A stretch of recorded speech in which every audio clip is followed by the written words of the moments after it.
What's up, Call of Duty fans? Welcome back on IHOLDSHIFT. Today, in our 12 on 12 in 12, I guess if we're calling this series, we'll be focusing on the Paris Legion, a squad that had a hot start, to be completely fair. It looked good in the beginning of the season, had a really rough go of it online up until their final weekend, where at the time they had done just what they needed to break out of the bottom four and get into the top 8. Obviously, as we know, that would not stand. So the Paris Legion, being a loser's bracket team from the get-go, will be playing up against the Seattle Surge first. The big thing about this Paris Legion team is you have to remember that they started the season incredible. 2-0 at the Minnesota home series. They played a handful of squads close immediately following that, and before everything went online, they were sitting pretty okay at 5-4 overall on their record, 21-16 in the maps, but then online came. And up until they played at London, they had a long losing streak, only winning 2 matches out of the 12 that they played and only taking 13 maps in the meantime. This is a Paris Legion team that, as we go into the playoffs, is the 10th best respawn team in the game.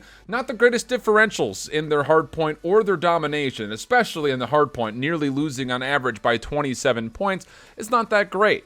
But the good news is, we saw great signs of life from this Paris team, specifically in the Search and Destroy. Able to finish off 5th overall in the rankings in the CDL, they finished off that last London home series only dropping a single Search and Destroy map. And if you want to even look a weekend before that, they only dropped 1 there. Their 2 losses were versus the Atlanta FaZe, the Dallas Empire, and wouldn't you know it, both of those 2 teams are the number 1 and number 2 team in the Search and Destroy ranking statistically. So for the Paris Legion, hey, that's not bad. You're looking pretty solid overall in the Search and Destroy. That's a good place to be if you could take the map 2 and map 5.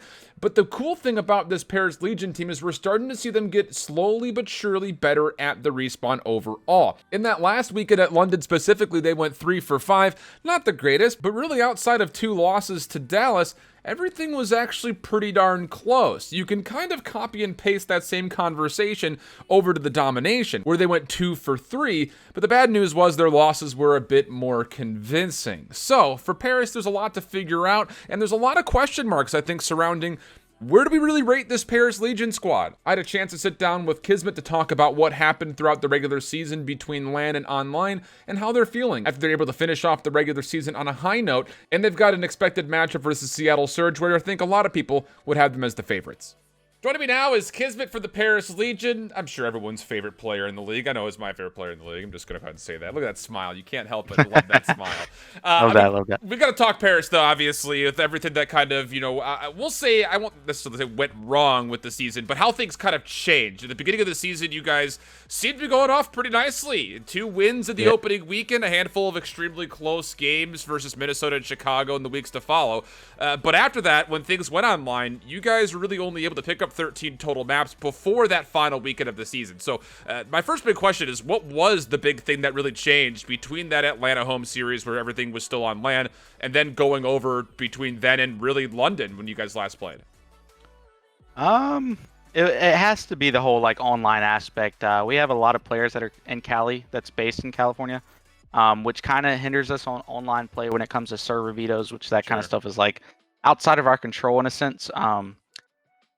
But I think the biggest thing for us was we're a big team off, especially myself, I feed off the crowd, I feed off that kind of energy, the lights, the cameras, everything, And when you're playing at home, it's it's really hard to get into that same mindset. Obviously it's a tournament, it feels different, but right. Playing online, it's it's a total different ball game when it comes to that. And then you have the different kind of connection issues. You have your, certain players might play better online. I'm not throwing shots at anybody, but it's some players do perform better when they don't have those lights and cameras on them.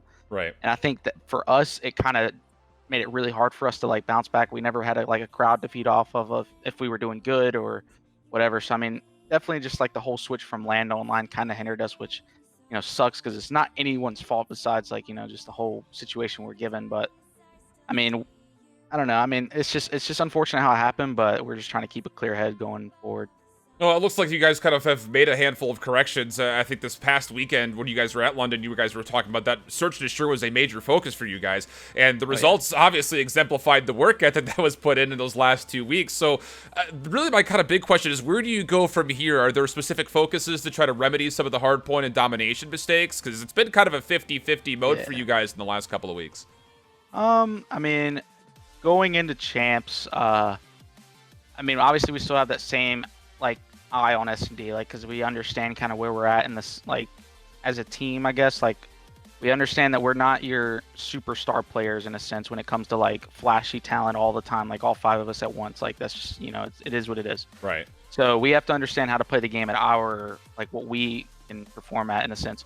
So when it comes to that, S&D is obviously that one that we can control. And outside of that, I think right now, when it comes to scrims, domination has been extremely good.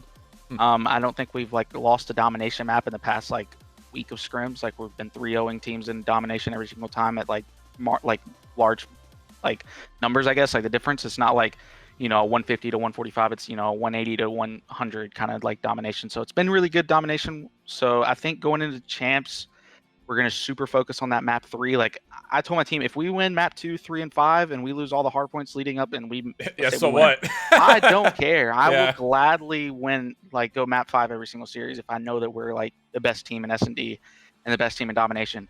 Hardpoint wise, I mean, hardpoints have been like kind of hit or miss recently. I mean, it's one of those things, like, we understand how to play. Every team understands it. Like, some people like kind of get the misconception that like, oh, Paris doesn't understand how to play the game. I know we understand it at the same level every other team does. It's just whether or not do we apply every single thing at the right time or whatever it may be, or you're getting the kills or whatever. So like, hardpoint's one of those things, like, even if like we're not looking that great, at the end of the day, we can always steal a hard point. Like, I believe in us to do that. So I think going into champs, our main focus, like I said, is dom and S&D.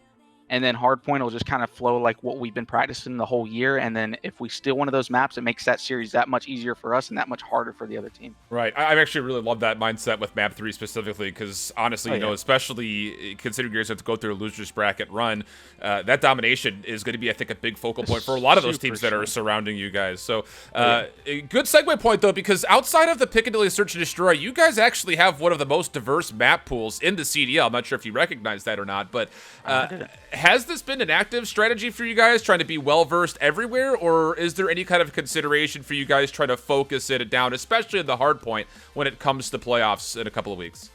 I mean, obviously, yeah, you want to be as most diverse as you can. That way you have a bigger map pool to play against teams. I mean, strategy-wise, when it comes to that, I mean, I think the biggest thing is like, as a team, when we play maps, we're extremely confident in each other to perform. So when it comes down to that, like, we'll play you on any map. We don't really care. Like, that's like one of those things that we are very confident on like 99% of the maps. There's like maybe 1 or 2 that we're slightly iffy on, but like at the end of the day, like, if it comes down to that, we can always just ban it. That's like the good thing about vetoing. And with the map pool, especially when it comes to S&D, like, I don't think a team right now, like, the only team that I think is close enough to beating us is like FaZe, maybe Dallas, but like, it's like one of those things, like, I don't know, like, because we played them the first time, we smoked them, and then the second time we played them in the finals, they smoked us. So like, I guess they're like another team that's like kind of close with us, but outside of that, I don't really see a threat in S&D. So like, any of those maps we can happily pick. And then domination, I still think we're the best domination team in the game right now, especially like with the past week of scrims. Like, they've just been looking absolutely insane. And hardpoint, I mean, it's just the same old kind of thing. We're just going to try to pick our most, like, our most favorite map, and then their least whatever, right, and hope the pieces fall the right way in those maps. And then if we can take a map 1 or 4, that'll be huge. Interesting conversation point, because obviously we know you guys finished the weekend off in London very strong, did exactly what you needed to do to break into the top 8. Obviously the following weekend things didn't work out for you guys to hold on to that spot. I know it's got to be so tough to have to watch that. I mean, both teams had to do exactly, or did exactly what they had to do. But now you guys play the Seattle Surge first. You guys haven't actually seen the Seattle Surge, at least in the CDL fashion, since the Dallas home series, where really that was so long ago, it might not even be worth mentioning. But this is a squad that is no surprise is the worst team in Search and Destroy in the game, and actually a pretty solid team when it comes to domination. What are your kind of big focuses when it comes to playing in that first losers round matchup before you figure out who you would have to play next? I mean, just play the game how we got it, like how we want to. Obviously, I think our biggest point of view when it comes to like Seattle was to shut down Octane.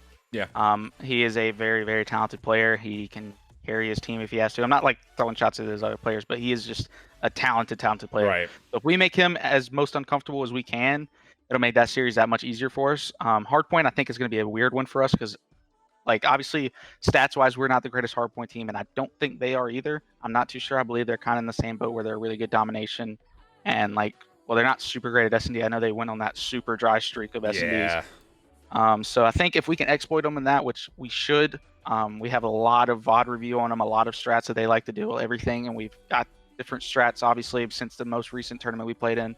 We've already added a whole bunch of new strats to, like, play off of the old ones before. So if teams start watching that VOD, it's going to be something totally different.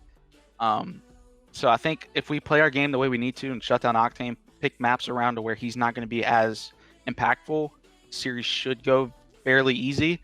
But at the same time, we're still going to take them like we're playing, a phase or something. We're not going to take them lightly because at the end of the day, we are in losers. We can't afford to, any mistakes.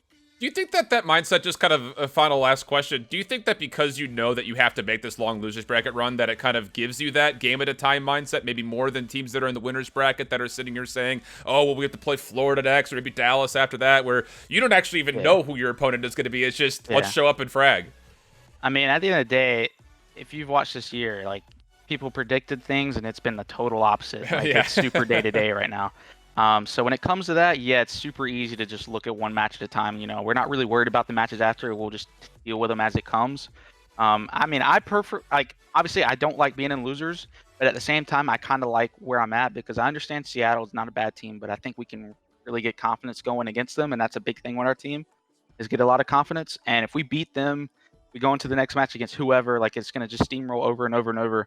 And right now with where we're at, even though we did good at London, I still think a lot of teams are sleeping on us that we're like the underdog. And I absolutely love being an underdog. All year last year, I was an underdog. I was about to say, that's the story of last year.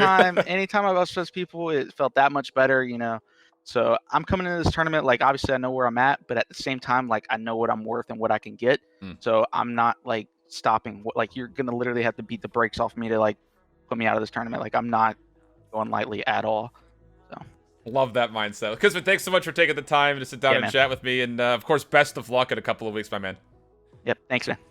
Hope you guys enjoyed that interview and, of course, this little breakdown of Paris. My hopes are high for this team. I think they'll definitely be able to get past the Seattle Surge without much cause for concern. From there, it just comes down to who falls down into the losers bracket. They put up a good performance, really, versus Dallas, versus London, versus New York when they played at the London home series a couple of weeks previous. So if they can find a way to keep that building momentum and respawn, this very well could be a team to surprise. Again, this is just one of what will be 12 total videos covering the CDL teams going into the playoffs. So make sure you subscribe here, ring that notification bell to know when these videos do pop up. And until the next one, hope you guys keep holding it down. Later. Bye-bye.